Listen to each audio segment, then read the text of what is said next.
Hi, my name's Greg Hill, and welcome to Uncle Greg's Art Lessons. I've been an artist for over 50 years, and I'm going to give you lots of little hints and tricks that I've learned in my past. Today, we're going to learn light and shadows. Very important, very easy. So, I've been working on this painting where we live on Nantucket Island, Massachusetts. Have your parents look it up on the internet. Beautiful place. So today's lesson, like I said, light. This is the light source, it's the sun. It's coming down and hitting the water and creating a shadow.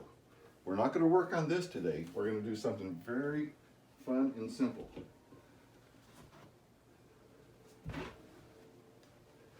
Mr. Happy Face. He's round. There's a lot of light, no shadows, but look what happens when I put it on a white surface. It creates its own shadow. So let's draw Mr. Happy Face. But we have to have a light source. So let's pretend like this is the sun. It could be lamps or anything. But remember, have lots of paper on hand. And bring your pencils, colored pencils, markers, charcoal, chalk. I'm using chalk today, but you can use anything you're comfortable with. So let's start off. Mr. Happy Face is round. So let's do a simple circle. That's all. Now because the sun's over here, it's coming this way. So it's going to create a shadow. Like that. And not only there, but there's going to be a shadow underneath because it's round. There's no sharp edges. So with your finger, you could smear it or just leave it like that. See how fast this is going and how fun? Little yellow chalk. Like I said, you use anything. Colored pencils, markers, watercolors.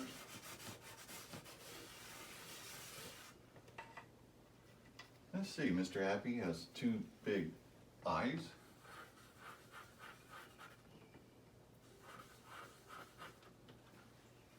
And a big smile.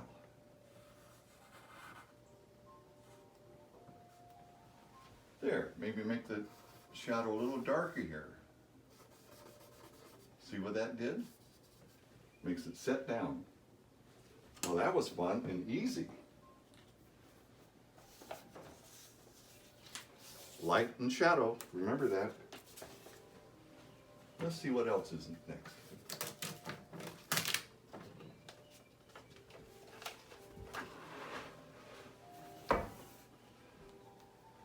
Once you use that, go to the refrigerator and maybe pick up an apple. It's about the same shape as Mr. Happy Face. And this is your light source. It's a flashlight. But look what happens. Look, it creates a shadow. It almost becomes alive. You could use an apple. You could use an orange. You could use a pear. Look at that. Let's use a pear. Put a pear here. There again, our light source is coming from here. Let's see. A pear is round to the bottom, then it kind of comes up to a point like that.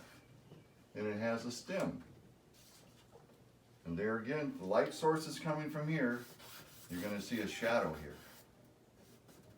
And you're going to see a little shadow on the pear itself. Maybe a little on top too. Oh, Mr. Sun should be a little closer. There it is. Simple, fun, little green chalk.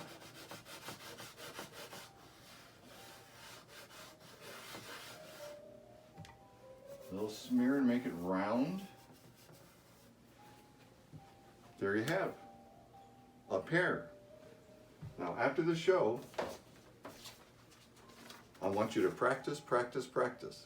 Repeat this over a couple of times until you get familiar with it, until you're happy with it. And what we just learned about the pear, if you're looking at an object sitting on a table like that, It's called a still life. A lot of artists will use a still life. Let's see, what else is there? I think next week,